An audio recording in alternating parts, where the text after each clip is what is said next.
stays with you the rest of your film career. The first film I did was called Baby Doll. Before it became a legend, it was a gamble. In 1966, director Sergio Leone set out to make a Western unlike anything audiences had seen before. The result was the good, the bad, and the ugly.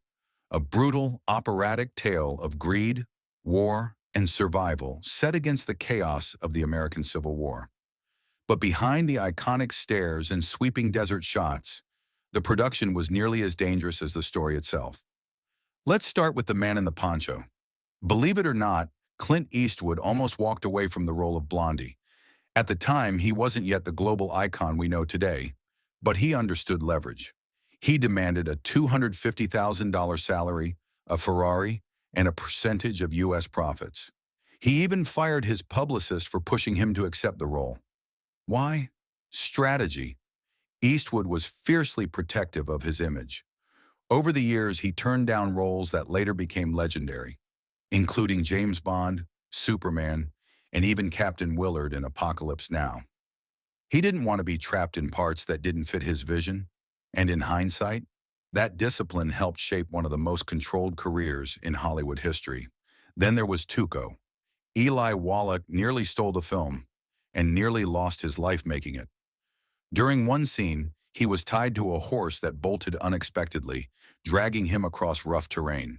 In another, he lay beside moving train tracks while a real locomotive thundered past, unaware that metal steps were inches from his head.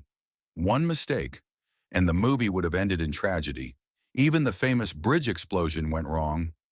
The Spanish Army officer handling the detonation misheard his cue and blew the bridge too early, before cameras were rolling. The crew had to rebuild it from scratch in just days and film the entire sequence again. And yes, the entire movie was dubbed. Actors performed in multiple languages on set, Italian, Spanish, English, with final dialogue added later. It was common practice in Italian cinema at the time, especially for Leone, who preferred long, silent shots and often shouted directions mid-scene. Then there's the music. Composer Ennio Morricone created a score so unforgettable that even people who've never seen the film can hum it. That haunting theme became part of cinema history, instantly recognizable, endlessly imitated. Not everyone loved the film at first. Critics called it violent, excessive, even vulgar. The New York Times dismissed it. But over time, perspectives changed. Legendary critic Roger Ebert eventually awarded it a full 4-star rating and included it among his great movies. Today, it's considered one of the greatest Westerns ever made. What makes it endure isn't just gunfights or close-ups. It's tension, atmosphere, moral ambiguity. Leone wasn't glorifying violence. He was deconstructing it.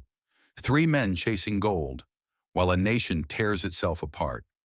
Behind the scenes, there were injuries, arguments, budget overruns, and near disasters. But somehow, all that chaos forged something timeless. Because sometimes the most dangerous productions create the most unforgettable legends. And in the end, this wasn't just a Western, it was myth, captured on film. Subscribe 90s Playback for daily new videos and press the bell icon so you don't miss any update.